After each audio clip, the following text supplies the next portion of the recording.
É uma série de situações, né? Primeiro que quando criança, morando numa fazenda, né? Tarcísio sabe bem disso também. Eu vivia sob a influência do meu pai, né? Porque naquela época as fazendas todas as fazendas tinham um time de futebol.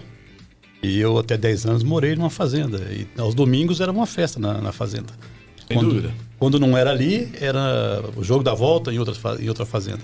E meu pai, além de viver aquilo, era o que nós tínhamos de lazer, era um bom jogador, segundo me falavam muito. E eu vivi sob aquela influência, né? Aí, até então, nem imaginava o que era futsal. Nunca tinha visto, né? E aí, mais ou menos aí... Não vou lembrar exatamente o ano, mas eu estava com 9 para 10 anos. Nós mudamos da fazenda para a cidade quando meu pai veio para o Hernani trabalhar na antiga Comove, né? Que o Tarcísio também conheceu bem a história. E aí eu fui morar próximo à piscina pública. Já comecei ali viver e ver aquela questão. Mas também gostava de jogar. Não era um craque, mas gostava de jogar. E aí cheguei a jogar na associação em juvenil, joguei há muito tempo na Comove, quando eu tinha time lá. Mas assim, o apego pelo futsal, ele foi começar, curiosamente, a primeira paixão que eu tive, o Tarcísio não sabe disso. Quando eu mudei para São Joaquim da Barra, eu passei 3 meses em São Joaquim só. Eu fui morar ali na entrada da cidade, na famosa Lapa. Lapa, isso. Lapa. E eu morava num corredorzinho assim, que eu lembro muito bem, do lado onde era a Vox, e hoje é um supermercado. E do lado tinha um parquinho e tinha uma quadra ali onde é o teatro. E naquela época era o lazer que a gente tinha. Ia para a escola, voltava, ajudava a mãe a limpar a casa, que se não limpasse também não podia jogar. Dona Tereza não era muito fácil para essas coisas não. Mas cumpria as tarefas e depois ia jogar futebol ali. Isso com 9 para 10 anos, né?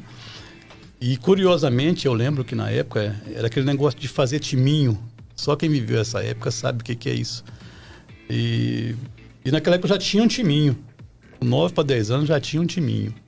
Eu lembro até de algumas pessoas que conviveram comigo naquela época. Eu lembro de um goleiro que na época mora em São Joaquim, chama Roberto. Eu lembro que ele tinha paralisia, muito comum naquela época, né? Que a gente não tinha vacina igual hoje tem, e quase ninguém mais tem paralisia infantil. E curiosamente, meu pai, com esse negócio de gostar muito de futebol, o timinho naquela época chamava Passat, porque foi o carro que na época foi lançado. Putz. Eu lembro que a camisa era vermelha, que todo mundo tinha uma camisetinha vermelha dessas da Hering aí, né? E o distintivo era igual do Palmeiras, um pezinho no meio, em verde, mais ou menos o estilo da Portuguesa. Meu pai cortava os números para costurar nas costas. Então ali foi a primeira experiência. Depois de estar em Orlândia, aí já é um outro papo. Aí já começa mais aquela história do CREL, é uma outra... Os torneios do CREL. Porque aí foi ali que realmente eu fui meio que direcionando. Ali logo já foi aquela questão de envolvimento com a Intel, torneios, parando de jogar. E aí foi uma frequência que... E como é que surgiu a Intel na sua vida? Eu fui... com mais ou menos uns 15 para 16 anos, eu fui trabalhar no CREL como office boy. E nessa época existia os torneios de férias de janeiro. Famosos torneios. Que, aliás, eu comecei a praticar rádio transmitindo aqueles torneios. Transmitindo esses jogos. A história vai se cruzando, TB. Exato. E na época era janeiro e julho, né? Quantas vezes em janeiro a gente tinha que rapar a quadra, porque chovia muito como chove hoje, para que tivesse os jogos. E eu comecei ali a vivenciar isso muito de perto. Curiosamente, o presidente do clube nessa época era o Vicenzo Antônio Spedicato, recém-chegado em Orlândia, e presidente do CREL. Né? E a Intel, eu lembro que a Intel naquela época era uma salinha... Tinha o transporte rodor, né? Sim. Isso. Do lado de cima do transporte rodor, uma sala ali de sei lá quantos metros quadrados. Uma mesinha na frente, um bombe atrás, e onde atrás eram os tornos. 1 ou 2, onde começou a Intel. Então aí começou a história. Né? Porque, coincidentemente, foi como o Tarcísio acabou de falar, foi cruzando os caminhos, né? Eu comecei a vivenciar aqueles torneios, ajudar a organizar. Era uma loucura, porque os torneios eram muito bons. Tecnicamente, quadrinha pequenininha, era só tamanho de quadra de basquete na época, 28 por 16 metros.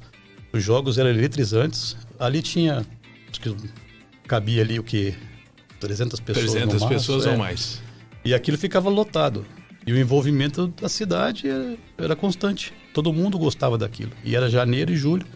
E aí, depois disso, eu saí do CREA, fui para o Banco Auxiliar na época. Do Banco Auxiliar, eu fui para o financeiro da Intel. Isso foi em... Caramba, você passeou em todas as... Não, porque foi tudo assim. E foi tudo Elo, CREA. Eu ia muito no banco, aí do banco já foi também uma questão, às vezes, de futsal. Porque na época tinha esses torneios e o pessoal fazia os times e acabava que envolvia todo mundo. E dali eu fui pro financeiro da Intel.